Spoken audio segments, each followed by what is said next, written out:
Hello YouTube, this is Too Cool Stu. This is update 1 of the snowstorm, well blizzard, that's in NYC January 2nd to the 3rd, 2014.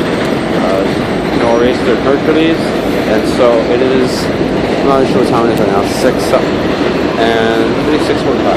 And so it started 15-20 minutes ago. It's coming down pretty steady, super cold out right now. The wind, it's pretty windy, it's all coming on steady. You can see how much is already sticking to the ground. My hands are freezing. Next time I'm wearing gloves, I think it's going to be this cold. They said it's going to be below 10 tomorrow due to the wind.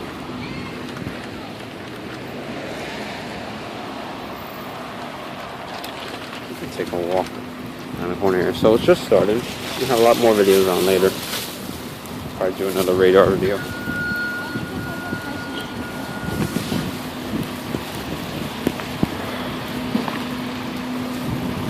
Look around this corner. Hear the wind.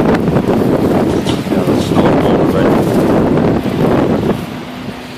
Yeah, stay tuned for updates. Not much to show right now.